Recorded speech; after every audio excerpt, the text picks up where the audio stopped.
Hi friends, welcome to tech travel Telugu. Friends, నేను 2025 Yamaha FZS hybrid variant కి సంబంధించిన video record చేసి upload చేశాను. ఎవరైనా ఆ వీడియో చూడకపోతే మన ఛానల్లో ఉంది, ఒకసారి చెక్ చేయండి. ఆ వెహికల్ ని అపాచీ RTR 164V తో కంపేర్ చేయాలనిపించింది. ఎందుకంటే ప్రైస్ అయితే దగ్గరగా రెండు సేమ్ అయితే ఉన్నాయి. యమహా వాళ్ళు 1,80,000 రూపీస్ చెప్పారు. ఒక 5,000 రూపీస్ ఈ ఫెస్టివల్ కి డిస్కౌంట్ ఇస్తే 1,75,000 రూపీస్ లోనే లభించింది కదా. అపాచీ RTR 164V కూడా 1,75,000 రూపీస్ లో మీకు లభిస్తా ఉంది. రెండు ప్రైస్ కూడా సేమ్ ఉన్నాయి. కానీ best value for money vehicle ఏంటో ఈ వీడియోలో మాట్లాడుకుందాము. టెక్నికల్ గా స్పెసిఫికేషన్స్ గురించి డెప్త్ గా ఏం మాట్లాడను, నేను సింపుల్ గా ఎక్స్ప్లెయిన్ చేయడానికి మీకు నోట్ చేసిస్తాను అనమాట. ఫస్ట్ యమహాలో ఇంజిన్ విషయానికి వస్తే 2 valves air cooled 150cc engine ఇచ్చారు. 12.4 PS పవర్, 13.3 Nm టార్క్ అయితే ఆ ఇంజిన్ జనరేట్ చేసింది. అదే అపాచీ చూసుకున్నట్లయితే 4 valves oil cooled 160cc engine అయితే ఇచ్చారనమాట. 2 valves తో కంపేర్ చేసుకుంటే 4 valves ఇంజిన్ అయితే మీకు చాలా స్మూత్ గా అయితే ఉండిద్ది. పవర్ అండ్ టార్క్ కూడా ఎక్కువ, 17.5 PS పవర్, 14.7 Nm టార్క్ అయితే అపాచీ ఇంజిన్ జనరేట్ చేసింది.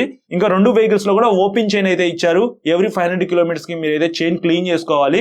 అలాగే 5 స్పీడ్ మాన్యువల్ ట్రాన్స్మిషన్ అయితే ఉండిద్ది. యమహాలో గేర్లు వేసేటప్పుడు కానీ తీసేటప్పుడు కానీ అంత స్మూత్ అయితే ఏమి లేదు. నేను ఆల్రెడీ రైడ్ చేశాను, నా రైడ్ ఎక్స్పీరియన్స్ లో ఒకసారి చెప్పాను, మీరు చెక్ చేయండి. కానీ అపాచీలో చూసుకున్నట్లయితే 5 స్పీడ్ మాన్యువల్ ట్రాన్స్మిషన్ చాలా స్మూత్ అయితే ఉండిద్ది. 4 valves అయితే ఉన్నాయి కదా, ఇంజిన్ రిఫైన్మెంట్ స్మూత్ గా ఉండిద్ది. అలాగే గేర్లు వేసేటప్పుడు కానీ తీసేటప్పుడు కానీ మీకు ప్రాబ్లం అయితే ఏమీ ఉండదు. బటరీ స్మూత్ ట్రాన్స్మిషన్ అయితే అపాచీలో ఉందని చెప్పుకోవచ్చు. బ్రేక్స్ దగ్గర మీరు కొద్దిగా డిఫరెన్సెస్ అయితే నోటీస్ చేయొచ్చు. FZS లో ఫ్రంట్ 282mm డిస్క్ బ్రేక్ ఇచ్చారు, back side 220mm disc brake single channel ABS తో లభిస్తా ఉంది. అదే మీరు అపాచీలో చూసుకున్నట్లయితే front 270mm pedal disc brake ఇచ్చారు, back side 240mm pedal disc brake తో లభిస్తా ఉంది. డ్యూయల్ ఛానల్ ABS అయితే ఈ వెహికల్ లో ఉంది. సేఫ్టీ పరంగా చూసుకున్నట్లయితే మీకు బ్యాక్ సైడ్ కూడా ABS ఉంది కాబట్టి అపాచీ బెస్ట్ అని చెప్తాను. అలాగే మీకు పెడల్ డిస్క్ బ్రేక్ తో లభిస్తా ఉంది కాబట్టి బైటింగ్ పవర్ కూడా అపాచీలో కొంచెం ఎక్కువ అయితే ఉండిద్ది. సో బ్రేక్స్ పరంగా చూసుకున్నట్లయితే నాకు అపాచీ బ్రేక్స్ అయితే చాలా బెస్ట్ అనిపించినాయి. ఆల్రెడీ ఆ వెహికల్ కూడా నేను రైడ్ చేశాను బ్రో, ఛానల్లో వీడియో ఉంది, చెక్ చేయొచ్చు. సస్పెన్షన్ విషయానికి వస్తే ఇక్కడ ఇంకొక డిఫరెన్సెస్ అయితే మీరు నోటీస్ చేయొచ్చు. FZS లో ఫ్రంట్ టెలిస్కోపిక్ సస్పెన్షన్ అయితే ఇచ్చారు, 41mm సైజ్ అయితే ఉండిద్ది. కొద్దిగా లావ్ సస్పెన్షన్, ఫస్ట్ నుంచి మనకి అదే సస్పెన్షన్ తో యమహా FZS అయితే లభిస్తా ఉంది. అదే అపాచీలో చూసుకున్నట్లయితే రీసెంట్ గా అప్డేట్ చేశారు, 37mm up side down gold colour suspension అనమాట. కొంచెం సన్న సస్పెన్షన్ అయినప్పటికీ మీకు అప్ సైడ్ డౌన్ సస్పెన్షన్ ఇచ్చారు కాబట్టి కొంచెం బెటర్ పెర్ఫార్మెన్స్ అయితే ఉండిద్ది. చూస్తానికి గోల్డ్ కలర్ లో లుక్ అయితే ఎన్హాన్స్ అయితే అయిందనమాట. రెండు వెహికల్స్ పక్కన పెట్టి చూసుకుంటే మీకు అపాచీ సస్పెన్షన్ చాలా బాగా నచ్చింది. Back side 7 steps adjustable monoshock అయితే FZS లో ప్రొవైడ్ చేశారు. అదే అపాచీలో చూసుకున్నట్లయితే అడ్జస్ట్మెంట్ అయితే ఏమీ ఉండదు, మీకు సేమ్ అదే సస్పెన్షన్ ఎలా ఉందో అలాగే వాడుకోవాలి. బ్యాక్ సైడ్ సస్పెన్షన్ ని అడ్జస్ట్ చేసుకునే అవకాశం ఇస్తే బాగుండేది TVS వాళ్ళు. టైర్స్ అండ్ వీల్స్ విషయానికి వస్తే ఇక్కడ ఇంకొక డిఫరెన్సెస్ అయితే మీరు నోటీస్ చేయొచ్చు. రెండు కూడా మీకు 17" alloy wheels with tubeless tyres తో లభిస్తా ఉన్నాయి. స్కై బ్లూ కలర్ వీల్స్ అయితే కొత్తగా ఇంట్రడ్యూస్ చేశారు యమహా వాళ్ళు FZS లో. అపాచీలో చూసుకున్నట్లయితే TVS వాళ్ళు రెడ్ కలర్ alloy వీల్స్ అయితే ఇచ్చారు. రెండు కూడా లైవ్ లో చూస్తానికి చాలా బాగుంటాయి. టైర్స్ గ్రిప్ పరంగా చూసుకున్నట్లయితే మీకు యమహాలోనే మంచి టైర్స్ అయితే ఉన్నాయని చెప్తాను. బ్యాక్ సైడ్ రెండు కూడా మీకు రేడియల్ టైర్స్ తోనే లభిస్తా ఉంది. నేను రైడ్ చేసినప్పుడు మాత్రం నాకు టైర్స్ గ్రిప్ అయితే యమహాలో చాలా బాగా నచ్చింది TVS తో కంపేర్ చేసుకుంటే. కానీ ఫ్యూచర్ లో టైర్లు అరిగిపోయినప్పుడు మీరు కావాలంటే 140 సెక్షన్ టైర్ కి అపాచీని అప్గ్రేడ్ చేసుకోవచ్చు. డైమెన్షన్స్ విషయానికి వస్తే ఇది చాలా ఇంపార్టెంట్ అనమాట. ఇక్కడ మీరు డిఫరెన్సెస్ అయితే నోటీస్ చేస్తారు. గ్రౌండ్ క్లియరెన్స్ విషయానికి వస్తే FZS అనేది 165mm తో లభిస్తా ఉంది. అదే అపాచీలో చూసుకున్నట్లయితే 180mm అనేది ఉంది. 15mm అనేది మీరు డిఫరెన్సెస్ అయితే నోటీస్ చేస్తారు. జనరల్ గా మనము వెహికల్ రైడ్ చేసుకుంటే వెళ్లే దారిలో అన్ని చోట్ల రోడ్లు అయితే ఉండవు కదా, అన్ఈవెన్ రోడ్స్ అయితే ఉంటాయి, నార్మల్ గా ఆఫ్ రోడ్ అయితే ఉండిద్ది. సో మనం ఎక్కడికి వేసుకెళ్ళినా సరే ఇంజిన్ దగ్గర అంత తొందరగా తగలకూడదు, గ్రౌండ్ క్లియరెన్స్ అయితే ఎక్కువ ఉండాలి కదా.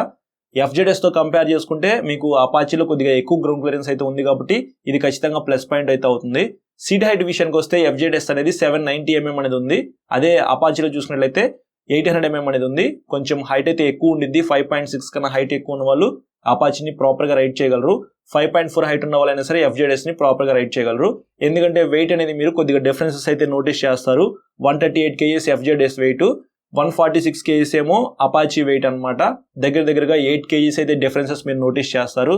సో 8 kg పెరిగింది కాబట్టి కొంచెం హైట్ అయితే ఎక్కువ ఉన్న వాళ్ళు ప్రాపర్ గా ఆ వెహికల్ ని రైడ్ చేయగలరు అనమాట. ఫ్యూయల్ ట్యాంక్ కెపాసిటీ విషయానికి వస్తే FZS లో 13 లీటర్స్ అయితే ఇచ్చారు. అదే అపాచీలో చూసినట్లయితే 12 లీటర్స్ ఉంది. సో పవర్ అండ్ టార్క్ అయితే ఎక్కువ ఉంది కాబట్టి కొంచెం పెద్ద ఫ్యూయల్ ట్యాంక్ ఎక్స్పెక్ట్ చేస్తాం కదా, ఇంట్లో చిన్న ఫ్యూయల్ ట్యాంక్ ఇచ్చారు. లాంగ్ రైడ్ వెళ్ళినప్పుడు మీరు పద్దాకలా రీఫ్యూలింగ్ అయితే చేసుకోవాలి అపాచీకి. లైట్స్ విషయానికి వస్తే FZS లో మీకు మొత్తం LED లైట్స్ అయితే ఇచ్చారు. ఇది ఒక ప్లస్ పాయింట్ అని చెప్పుకోవచ్చు. సిగ్నల్ లైట్స్ అయితే ఫ్యూయల్ ట్యాంక్ దగ్గర తీసుకొచ్చారు. నాకైతే పర్సనల్ గా ఆ డిజైన్ అయితే చాలా బాగా నచ్చింది. అదే అపాచీలో చూసుకున్నట్లయితే front side head light, back side tail light ఎల్ఈడీతోనే లభిస్తా ఉన్నాయి. సిగ్నల్ లైట్స్ అనేది బల్బే ఇచ్చారు. ఇవి ఫీచర్లు అయినా సరే ఎల్ఈడీకి అప్గ్రేడ్ చేసి తీసుకొస్తారేమో చూడాలి. టీవీఎస్ వాళ్ళు ఈ వీడియో చూస్తుంటే దయచేసి నెక్స్ట్ జనరేషన్స్ లో అయినా సరే అపాచీకి సిగ్నల్ లైట్స్ అనేది ఎల్ఈడీతో తీసుకురండి. ఇంకా కన్సోల్ విషయానికి వస్తే ఇక్కడ చాలా పెద్ద డిఫరెన్సెస్ అయితే మీరు నోటీస్ చేయొచ్చు. 4.2 inches fully digital colour console అయితే యమహా వెహికల్ లో అయితే ఉంది. FZS లో టాగోమీటర్ అయితే బ్లూ కలర్ లో ఇట్లా పైకి వెళ్తుంది. నాకైతే చాలా బాగా నచ్చింది బ్రో. లైవ్ లో చూడండి మీకు అర్థమవుతుంది. దాంట్లో చాలా మంచి ఫీచర్స్ అయితే ఇచ్చారు. Bluetooth, 10x10 navigation, weather details, so ఇంకా చాలా ఉన్నాయి అనమాట. Instant fuel economy, average fuel economy, music controls, ఇట్లాంటి ఫీచర్స్ అయితే ఆ కన్సోల్ మనం తెలుసుకోవచ్చు అనమాట. అదే మీరు అపాచీలో చూసుకున్నట్లయితే fully digital black and white console ఇచ్చారు. చాలా బేసిక్ కన్సోల్ అని చెప్పుకోవచ్చు. అందులో Bluetooth, navigation, call and SMS alerts, voice assistance, riding modes ఇట్లాంటి ఫీచర్స్ అయితే మనం ఆ కన్సోల్ లో తెలుస్తూ ఉంటాయి. అపాచీలో ఒక ప్లస్ పాయింట్ ఏంటంటే adjustable clutch and brake levers అయితే ఇచ్చారు. అది FZ లో మిస్ అవుతున్నాయి అనమాట.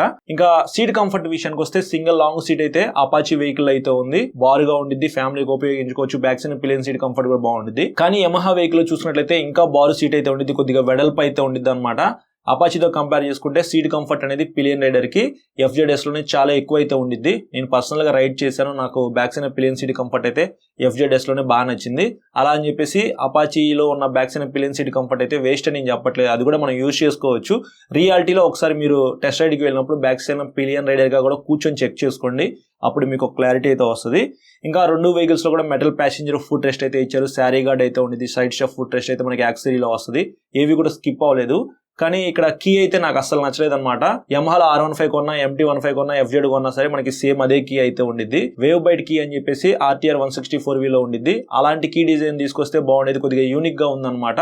సో ఇది చాలా బేసిక్ కీ అయితే ఇచ్చారు. ఫ్యూచర్ అయినా సరే ఈ కీ డిజైన్ కొంచెం మార్చాలి యమహా వాళ్ళు. ఇంకా హ్యాండిల్ మీద స్విచెస్ కూడా కొద్దిగా అప్డేట్ చేశారనమాట. యమహాలో right side engine kill switch, అలాగే ఇన్బిల్డ్ సెల్ఫ్ స్టార్ట్ అయితే ఇచ్చారు. దాని కింద auto start and stop system అయితే ఇచ్చారు. హ్యాండిల్ కి లెఫ్ట్ సైడ్ పాస్ స్విచ్ అయితే ఇచ్చారు. అలాగే హజార్ లైట్ స్విచ్ ఉంది. దాని తర్వాత నావిగేషన్ స్విచెస్ అయితే ఉన్నాయి కన్సోల్ ని ఆపరేట్ చేసుకోవడానికి. దాని కింద సిగ్నల్ లైట్ స్విచ్, ఇంకా కింద చూసుకున్నట్లయితే హార్న్ అయితే ఇచ్చారు. అదే అపాచీలో చూసుకున్నట్లయితే చాలా బేసిక్ స్విచెస్ అయితే ఉంటాయి అనమాట. హెడ్ లైట్ ఆన్ చేయడానికి ఒక స్విచ్ అయితే ఇస్తారు, ఇంజిన్ కిల్ స్విచ్, అలాగే మోడ్ స్విచ్ అయితే ఉండిద్ది. హ్యాండిల్ కి లెఫ్ట్ సైడ్ పాస్ స్విచ్ అయితే డెడికేటెడ్ గా ఇచ్చారు. దాని తర్వాత హై బీమ్, లో బీమ్ స్విచ్ అయితే ఉండిద్ది. ఐ స్విచ్ అని చెప్పేసి బ్లూటూత్ కనెక్ట్ చేయడానికి ఒక స్విచ్ అయితే ఇచ్చారనమాట. దాని తర్వాత సిగ్నల్ లైట్ స్విచ్, ఇంకా కింద చూసుకున్నట్లయితే హార్న్ అయితే ఉంటాయి. రెండు వెహికల్స్ లో కూడా వైడ్ హ్యాండిల్ బార్ అయితే ఉండిద్ది. హ్యాండిల్ కంఫర్ట్ అయితే రెండిట్లో కూడా నాకు చాలా బాగా నచ్చింది అనమాట నేను రైడ్ చేసినప్పుడు. కలర్స్ విషయానికి వస్తే ప్రజెంట్ యమహా FZS అనేది 2 కలర్స్ లో లభిస్తా ఉంది. రేసింగ్ బ్లూ, అలాగే కేయాన్ మెటాలిక్ గ్రే అనమాట. అంటే మీకు స్కై బ్లూ కలర్ వీల్స్ తో గ్రే కలర్ లో అయితే ఉండిద్ది వెహికల్ అయితే. ఆల్రెడీ మనం రివ్యూ చేసాం కదా, సో ఆ కలర్ అనమాట. 2 కలర్స్ ఇచ్చారు. మేబీ ఫ్యూచర్ లో ఇంకొక 2-3 కలర్స్ అయితే లాంచ్ చేయొచ్చు. అదే అపాచీలో చూసుకున్నట్లయితే 3 కలర్స్ లో మీరు చూస్ చేసుకోవచ్చు. Black, white, grey. నాకైతే మాత్రం బ్లాక్ కలర్ చాలా బాగా నచ్చింది. గ్రే కలర్ అయితే అంతగా నచ్చలేదు. వైట్ కలర్ అయితే కొద్దిగా యూనిక్ గా ఉండేది. అది ఒకసారి కావాలంటే మీరు ట్రై చేయొచ్చు. టాప్ స్పీడ్ విషయానికి వస్తే యమహా FZS అనేది పవర్ అండ్ టార్క్ తక్కువ ఉంది కాబట్టి 120+ అయితే ఈజీగా వెళ్ళిద్ది. మైలేజ్ విషయానికి వస్తే 40-45 కిలోమీటర్స్ దాకా మీరు ఎక్స్పెక్ట్ చేయొచ్చు. అంతకు మించి మీరు ఎక్కువ ఎక్స్పెక్ట్ చేయొద్దు బ్రో. రియాలిటీలో నేను చెప్తున్నాను, కంపెనీ వాళ్ళు చెప్పింది లేకపోతే మీ ఫ్రెండ్స్ యూజ్ చేస్తున్నారు అవన్నీ సెకండరీ బ్రో. మీ ఫ్రెండ్ యూజ్ చేసినట్టుగా మీరైతే యూజ్ చేయలేరు కదా. కొంతమంది స్లోగా నడుపుతారు, కొంతమంది ర్యాష్ గా నడుపుతారు. సో ఓవరాల్ గా ఒక 40-45 ఎక్స్పెక్ట్ చేయండి మైలేజ్ అయితే. అపాచీలో కూడా మీకు సేమ్ అదే మైలేజ్ అయితే వస్తుంది.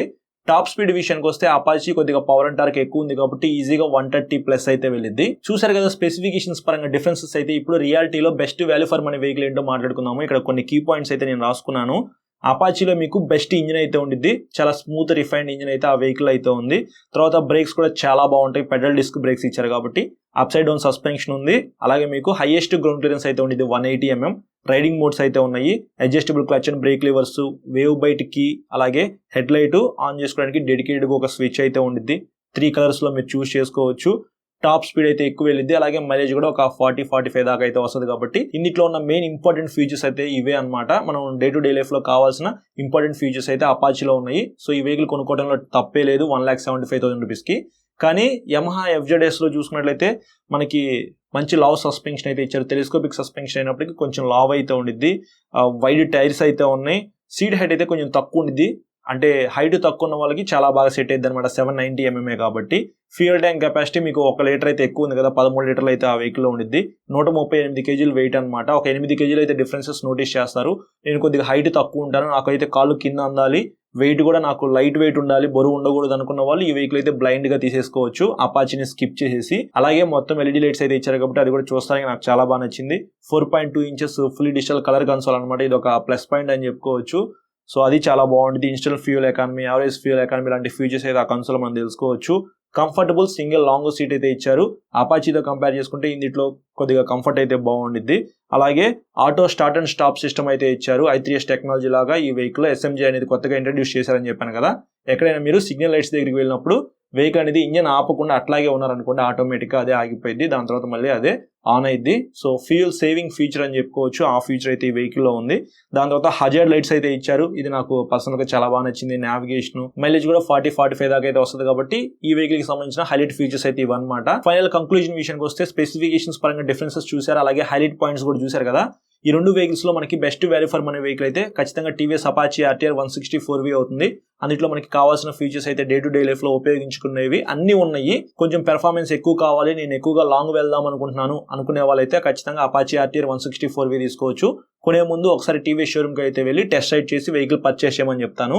ఇంకా యమహా FZS ఎవరు కొనొచ్చు అనే దాని గురించి మాట్లాడుకున్నట్లయితే వెయిట్ తక్కువ ఉండాలి, హైట్ తక్కువ ఉండాలి, పవర్ అండ్ టార్క్ కూడా కొంచెం తక్కువ ఉండాలి. నేను ఎక్కువ సంవత్సరాలు అయితే ఆ వెహికల్ యూజ్ చేస్తాను. కంఫర్టబుల్ సీట్ అయితే ఉండాలి, పిలియన్ రైడర్ కూడా చాలా కంఫర్ట్ అయితే ఉండాలి. సిటీలో తిరగడానికి నాకు ఒక వెహికల్ కావాలి, అప్డేటెడ్ ఫీచర్స్ ఉండాలి, హైబ్రిడ్ ఇంజిన్ కావాలి అనుకుంటే ఖచ్చితంగా యమహా FZS అయితే కొనుక్కోవచ్చు. సో ఇది ఓవరాల్ గా వీడియో అయితే. మీకు ఏమైనా డౌట్స్ ఉంటే మాత్రం ఈ వీడియో కింద కామెంట్ చేయండి, లేకపోతే ఇన్స్టాగ్రామ్ లో ఫాలో అయిన తర్వాత మెసేజ్ చేయండి బ్రో, నేను మెసేజ్ చూస్తే మీకు ఖచ్చితంగా రిప్లై అయితే ఇస్తాను. ఎవరైనా ఈ రెండు వెహికల్స్ లో ఒక వెహికల్ కొనుక్కుందామని మీ ఫ్రెండ్స్ కన్ఫ్యూజన్ లో ఉంటే మాత్రం వాళ్ళకి ఈ వీడియో షేర్ చేయండి, ఖచ్చితంగా వాళ్ళకి ఈ వీడియో హెల్ప్ అయ్యింది. చాలా మంది సబ్స్క్రైబ్ చేయకుండా చూస్తున్నారు, సబ్స్క్రైబ్ చేసుకుని పక్కన బెల్ ఐకాన్ అయితే క్లిక్ చేసి పెట్టుకోండి. నేను వీడియో పెట్టిన వెంటనే మీకు నోటిఫికేషన్ వస్తుంది. Thank you.